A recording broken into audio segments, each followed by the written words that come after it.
बातम्या आणि घडामोडीसाठी आपण पहा मुंबई वार्ता न्यूज मराठी। बारवी धरण होण्यासाठी सरकारने भूमिपुत्र शेतकऱ्यांच्या जमिनी घेतल्या, पण अजूनही अनेकांचे पुनर्वसन करण्यात आले नाही।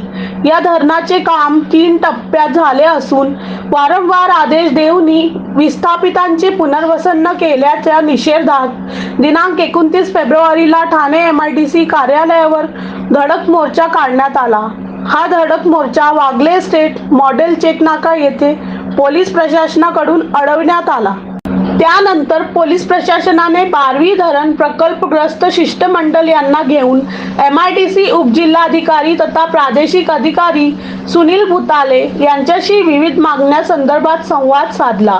यावेळी लवकरात लवकर आमच्या मागण्या व कार्यवाही न झाल्यास मोठे आंदोलन करण्याचा इशारा मुरबाड बारवी धरण प्रकल्प पीडित सेवा संघाच्या वतीने देण्यात आला।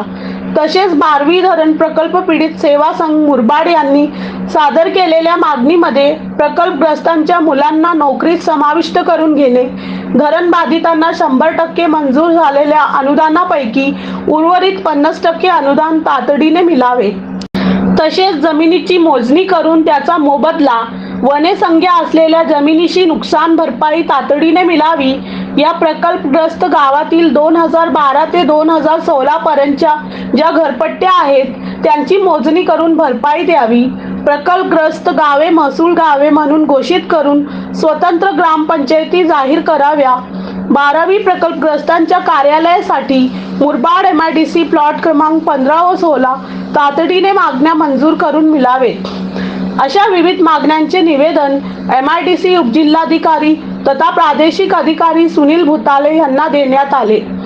त्यानंतर संघटनेच्या वतीने आपले धडक मोर्चा आंदोलन स्थगित केले। मुंबई वार्ता प्रतिनिधी ठाणे। त्यांच्या ज्या मागण्या होत्या प्रादेशिक अधिकारी ठाणे नंबर 2 यांना आम्ही सांगितलेलं आहे, त्यांच्यावर चर्चा झाली आहे।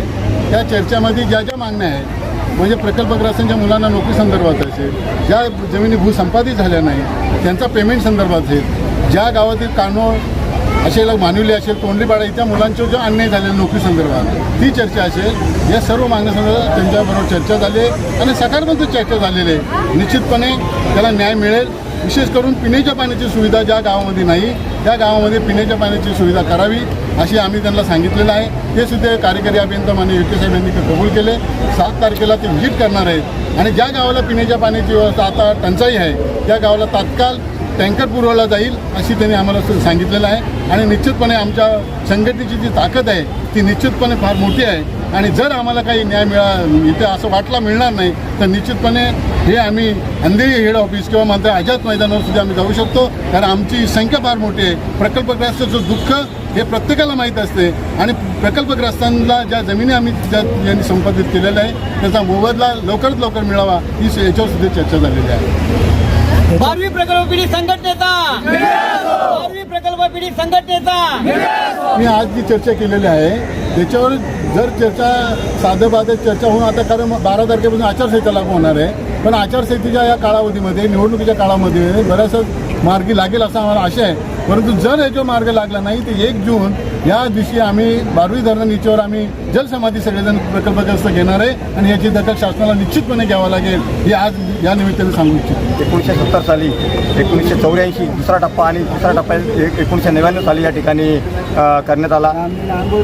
ज्या शासनाने हा जो काही GR शासनाने नोकऱ्यांचा काढला तर नोकऱ्यांचा GR काढताना त्यांनी टप्पा क्रमांक 3चा त्या ठिकाणी उल्लेख केलेला आहे आणि म्हणून आमची प्रामुख्याने मागणी असेल या GR जे शेतकरी बाधित झालेले आहेत मग त्याच्यामध्ये कानोल, काचकोली, मोगर या गावचे शेतकरी असतील किंवा पहिल्या टप्प्यामध्ये जी गावं गेलेत, बिरवाडी असेल, वाशिवली भाकरी असेल, की जी पहिल्या टप्प्यामध्ये 14 गावं आहेत त्या गावातील तरुणांना त्यातून वगळलेलं आहे आणि म्हणून आमची प्रमुख मागणी आहे माझी की हा जो GR शासनाने काढला आहे त्या GRमध्ये दुरुस्ती करून जे उपेक्षित जे प्रकल्पग्रस्त आहेत त्यांना नोकरीसाठी पात्र करावे अशी मागणी प्रकल्प संघटनेच्या वतीने करतो।